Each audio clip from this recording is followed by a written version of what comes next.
I've always wondered about this really weird thing our bodies do because usually when we think of a machine running out of power, there's a very clear, really simple reason for it. Right, yeah. You can trace it back to something obvious. Exactly. Like, you left your laptop screen on full brightness all day, or you ran some massive program, or I mean, you just forgot to plug the thing into the wall. Right, you use the energy, and the energy is just gone. Yeah, it's a simple cycle, and we kind of expect our bodies to work with that exact same math.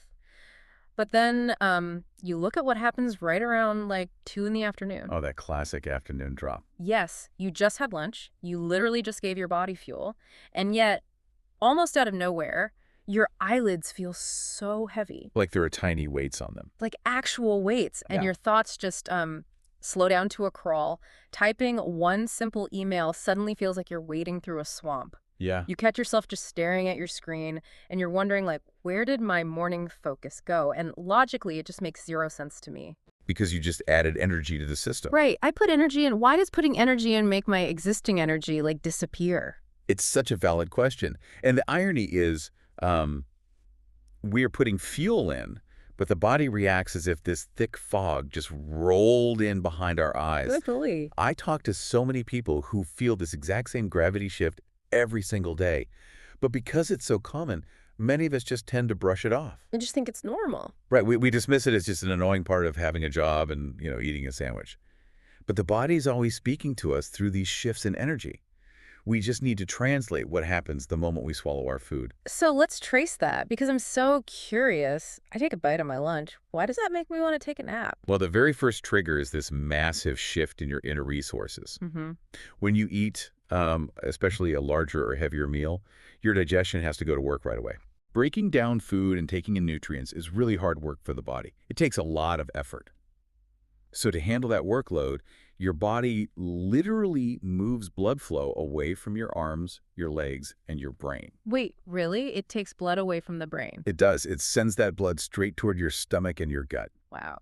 It reminds me of opening up a really big, heavy app on your phone. Oh, that's a great way to picture it. Yeah, like you launch this huge app called Digestion, and it just forcefully pulls all the battery power away from every other app you're trying to run. Back. Your email app just freezes up because all the phone's power is going to the stomach app. That is exactly what happens. The whole system is still running, but your memory, your RAM, is completely tied up. That makes so much sense. And because of that shift in blood flow, there are slightly fewer resources left for the parts of your brain that keep you sharp and alert.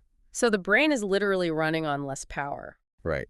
But that blood flow shift is really just the first part of the story. Yeah. The second part, which is maybe even a bigger deal, is all about your blood sugar. Okay, right. Because the food is turning into sugar. Exactly. As that food breaks down in the stomach, sugar enters the blood. And the body has to manage that sudden rush, so the pancreas sends out insulin to act like a traffic cop. A traffic cop. Yeah, to move that sugar out of the blood and safely into the cells. Okay, so where does the crash come from then? It comes down to what kind of food you eat. The food choices completely dictate how crazy that traffic gets. If you eat a meal that's heavy in quick carbs. Like a big bowl of white pasta or a thick sandwich with chips. Exactly. Foods like that cause a very sharp, very fast spike in blood sugar. The body panics a little bit at that sudden peak. Because it's too much, too fast. Right. So it pushes too hard. It rushes a huge amount of insulin into the blood to handle the panic. And it clears the sugar out so fast that you actually drop below where you started. You drop right into a valley. It's kind of like throwing dry pine needles onto a campfire. Oh, I love that image. Like you throw them on and you get this massive, blinding flash of heat and light for like 2 minutes. Very bright, but very fast. Yeah. And then the fire just completely burns out and you're left with nothing, just cold smoke. That pine needle image is perfect. That valley after the peak, that sudden drop in blood sugar, that hits you maybe an hour or two after eating. And it is one of the biggest physical reasons for that wave of tiredness. And if you had eaten, say, protein and good fiber instead? Then it would be more like putting a thick oak log on the fire. A slow burn. Exactly. A slow, steady, manageable burn that never makes the body panic. So, okay, blood flow leaving the brain and blood sugar crashing like a pine needle fire. That makes total sense. But I was really curious about the actual brain chemistry part of It this. gets really fascinating here. Because there's this chemical, I think it's called orexin or hypocretin. Yeah, so orexin. I had literally never heard of this before. But it's essentially the actual chemical your brain uses to keep you awake, right? It is. Orexin acts almost like your brain's dimmer switch. A dimmer switch. Yeah. When orexin levels are high, the lights are on. You're alert, and your mind is sharp. But when orexin drops, the lights dim, and your brain signals that it is time to sleep. Wait, so the food isn't just making me full, it's actually chemically flipping a switch in my brain. It is. When you eat foods with lots of sugar and quick carbs, the high glucose actually crosses into the brain and tells the cells that make orexin to just power down. It turns the switch off. It actively turns it down. You might think you're eating a sweet bagel to get a quick energy boost to finish a workday, but chemically, that starch is reaching into your brain and commanding it to shut down. That is wild. I mean, you're literally sedating yourself with lunch. You are. And that ties right into the nervous system, too. Have you heard people talk about the vagus nerve? I've heard the term, yeah, like the gut-brain connection, but how does that fit into lunch? Well, the gut-brain connection is just amazing. The vagus nerve is like a giant superhighway of signals connecting your gut straight to your brain. Okay. When you eat a big meal, this nerve wakes up and becomes highly active to help manage the digestion. And what kind of message is it sending up that highway to the brain? It sends a deeply calming, very quiet signal, Like a lullaby. exactly like a lullaby. By nature, this is our rest and digest mode. The vagus nerve is basically telling the brain, hey, we are doing really heavy vital work down here in the stomach. Do not run, do not stretch, don't burn energy, just rest. Wow. So if we tally this all up, Quit a list. you have blood leaving the brain, you have your blood sugar crashing after that pine needle fire, Yeah. you have orexin being turned off by the carbs, and the vagus nerve is singing a literal lullaby to your brain. Right. Honestly, it's a miracle anyone gets any work done after 1 in the afternoon. It really is. And we haven't even talked about the final layer of this whole thing, the part you can't even change. Which is why. Your internal clock, the body's natural rhythm. Oh, right, because we naturally dip even if we don't eat anything at all, right? You do. Humans are programmed to feel a dip in alertness every single day, completely on its own. This natural low point usually hits about 7 to 8 hours after you wake up. 7 to 8 hours. Okay, so if you wake up at 6 in the morning, your natural valley is waiting for you right around 2 in the afternoon. Exactly. Now, imagine stacking all of those food reactions we just talked about Oh, man. right on top of that natural low point. It builds up fast. You are forcing a blood sugar crash and turning off your wake-up switch at the exact moment your body's clock is already telling you to take a nap. It is the perfect storm for afternoon fog. The absolute perfect storm. But, you know, it's funny because the storm doesn't look the same for everyone. We tell ourselves so many stories about why we're tired, like, oh, I just can't handle a big lunch anymore because I'm getting older. I hear that all the time. But age and life stages actually really change how our bodies handle this dip, don't they? They absolutely reshape the feeling. In your 20s, many people might just notice it as a tiny annoyance, maybe a quick yawn. Right, you just push right through it. Yeah. But by the time people reach their 30s, they're often dealing with demanding careers, maybe raising kids, and just a lot of daily stress. And stress means cortisol. Right. When your cortisol levels run high all the time, your body is locked in this low-grade panic mode. And that is so draining over time. It wears you down. It does. Your system is stretched thin, so it struggles to hold steady energy. So when that 2 p.m. clock dip and the food crash hit together, it feels so much heavier because your starting energy was already low. And then what about in your 40s and beyond? Moving into your 40s, we start seeing changes in sleep quality. Hormones start to shift. And all of that just stacks up, making the afternoon slump feel heavier than it ever used to. Which naturally leads people to start guessing why it's happening. Wow. And usually they guess wrong. Very often. There are so many myths out there that just keep people trapped in the cycle. Like the biggest one I always hear is people blaming just the size of the meal. They think, oh, I just ate too much food. Blaming portion size alone is a huge trap. The volume of the food is a factor, sure. But what the food is actually made of matters so much more. Really? So a small meal can still crush you. Oh, absolutely. You could eat a very modest, small meal, say just a small bowl of white rice or a single sweet pastry. Right. And because it is mostly quick carbs, you are still going to trigger the insulin spike, the orexin drop, and the inevitable crash. Wow. So it's the quality of the fuel, not just how much is in the tank. Exactly. Okay, but my immediate instinct, and I think a lot of people feel this way, when I feel that crash starting to pull me under, my first thought is, I need a massive iced coffee. That is the most common reaction. Right, but why is that a myth? Doesn't caffeine literally give you energy? It feels like it does. But caffeine actually does nothing at all to fix the blood sugar crash or the shifted blood flow. It works by blocking the parts of your brain that receive the tiredness signal. Wait, so it's not fixing the engine at all? Not at all. It's like hitting the mute button on a blaring fire alarm. Yes. The fire is still burning, your blood sugar is still plummeting, you just can't hear the warning siren anymore.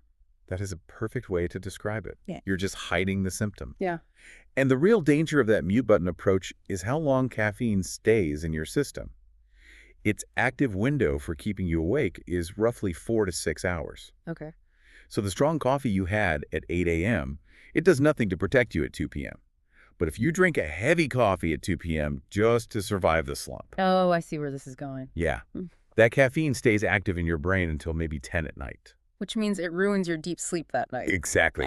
Guaranteeing that you wake up tired the next day, which makes your afternoon dip twice as heavy. Yeah. Many of us end up trapped in this endless loop of exhaustion and fake energy. That sounds miserable. And I know people who get so frustrated with that loop that they just decide to skip lunch entirely. I see that a lot too. They figure, well, if eating makes me tired, I'll just work straight through. But that backfires badly, right? It backfires wildly. Skipping meals pushes your blood sugar into a steep drop. Your brain literally runs on glucose.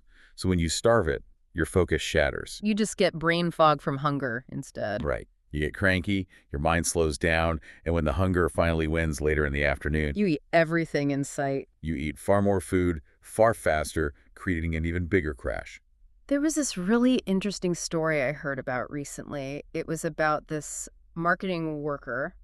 We'll just call her Sarah. Oh, yes, I know the type of story. She was basically surviving on afternoon coffee and just pure willpower. Every single day around 1:30, her focus would completely slip. The classic time. Yeah. So she would grab a second massive coffee just to survive her afternoon calls. She was caught right in that exact loop we just talked about. Treating the symptom, ignoring the cause. Exactly. But her turning point was a total accident. Her usual lunch spot closed for a week, so she had to bring food from home. She swapped her normal deli sandwich and potato chips for just a simple container of grilled chicken, some greens, and a tiny bit of rice. And what happened? The change was, like, instant.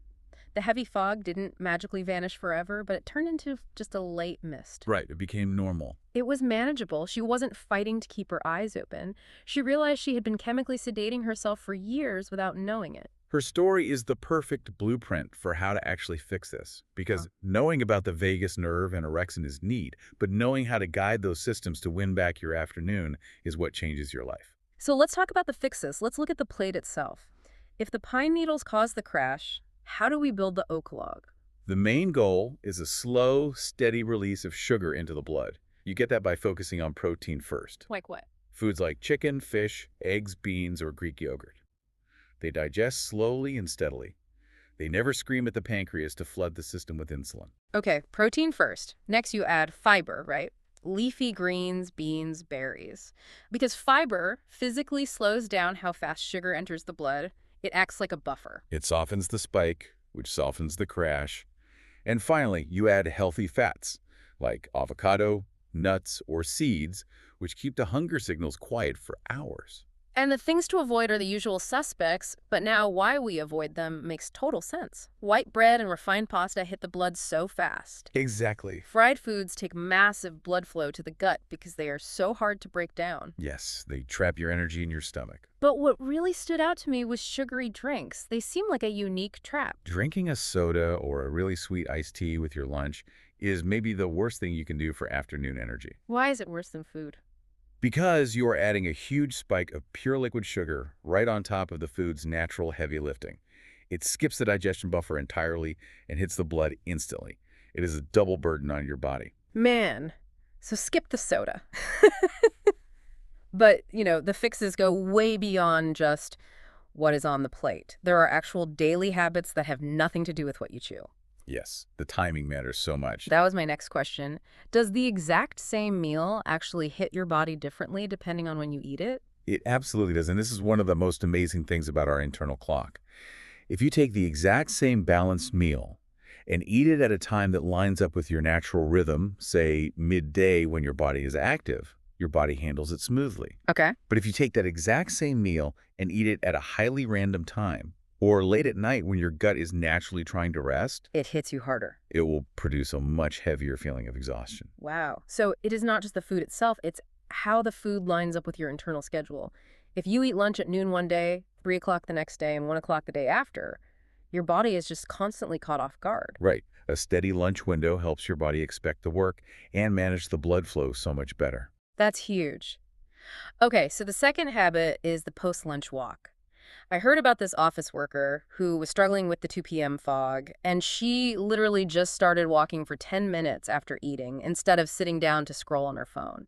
Just 10 minutes makes a huge difference. Yeah. She drank a bit more water, took a walk, and her afternoons completely cleared up in 2 weeks. The reason that works is twofold. First, light physical movement helps your muscles soak up some of the glucose you just ate, smoothing out that sugar curve. Okay, that makes sense. And second, getting outside into natural light sends a very strong wake-up signal through your eyes straight to your brain. It directly fights that natural clock tip we talked about. Just from the light hitting your eyes. Exactly. And the third habit is probably no surprise getting enough sleep at night. Because if you start the day tired, you have zero armor against the afternoon slump. It will crush you no matter how much spinach you eat. Truly. But that raises a really important question. How do we know if our tiredness is just a normal body dip or if something is actually wrong with the engine? Finding that baseline is so important. Normal post-lunch tiredness is pretty mild. It usually shows up maybe 20 to 60 minutes after you eat. So it's noticeable, but it doesn't break you. Right. Most importantly, it is a passing cloud. It fades within an hour, especially if you get up, take a walk, or drink some water. It responds well to those small tweaks. But then there's the heavy kind, the red flags. Yes. If the heaviness is way too much for the meal you ate, or if it lasts for hours on end, or if it is so severe that it makes driving a car dangerous, that crosses the line. That's when it's a warning sign. Yes, that is more than just a normal dip. There was a story about a guy, we'll call him Michael. His situation was totally different from Sarah's. His sleepiness was just overwhelming. He was physically falling asleep at his desk. Oh, wow. And the catch was he was eating light, balanced meals. He wasn't eating big bowls of pasta, but he still felt totally crushed by the tiredness. He was trying to use willpower to push through a real physical wall. For someone dealing with that, the lunch is just a minor trigger for a much deeper issue. Right. When he actually looked at his energy, he realized the food was not the real problem. The real problem was a long pattern of unrefreshing sleep. He would sleep for 8 hours but wake up feeling totally drained. Exactly. Which means his body was sending up a flare, begging him to look at his overall health like maybe sleep apnea or deep stress, rather than just, obsessing over his salad dressing. And that's the key. The goal of telling the difference isn't to diagnose yourself, but simply to recognize when your body is asking for real medical attention. The afternoon slump is basically a daily feedback loop about your overall health. It really is. Which honestly brings us to the core insight of this whole deep dive. Health is rarely about massive overnight changes. It is a daily direction. The small choices you make, swapping a soda for a glass of water, choosing to add a handful of greens and protein to your plate, taking a simple 10-minute walk outside after you eat. They seem so small. They do not feel like life-altering events in the moment. But in the body, they quietly stack up. They alter the chemistry of your brain, they smooth out the chaotic spikes in your blood sugar, and they completely rewrite your reality every single afternoon. It's really about working with your body's machinery instead of just constantly fighting against it. Which leaves me with one final kind of lingering thought today. Love to hear it. We talked about how the exact same meal eaten at 2 different times of day can produce completely different levels of physical exhaustion based entirely on our internal clocks. Yes. It makes you wonder if meal timing and our natural rhythms are that incredibly powerful, how much of our daily heavy fatigue is simply the result of forcing our modern, rigid work schedules onto an ancient body clock that we are completely ignoring. We sit under fake lights, we eat at mandated times, we stare at screens all day, and then we wonder why the battery feels drained. Maybe the battery isn't broken. Maybe we just forgot how to read the manual. That is a profound question, and one we should all be asking about how we structure our days. These thoughts, these questions, they don't have to stop here. Wellness Geeks has many more podcasts and videos just like this one. Subscribe to the channel and explore other episodes. They all flow the same gentle way. If this podcast felt genuinely useful to you, you share it with even one person in your life. That one share can bring a real change in someone's life, and it helps Wellness Geeks reach more people who truly need this. If this brought you real value, look for the join button right next to the Wellness Geeks logo below this video. Click it and become a member of the Wellness Support Circle. Your support helps honest health awareness reach thousands who are silently struggling. Wellness Geeks moves forward because of you. Thank you so much from the heart for being here.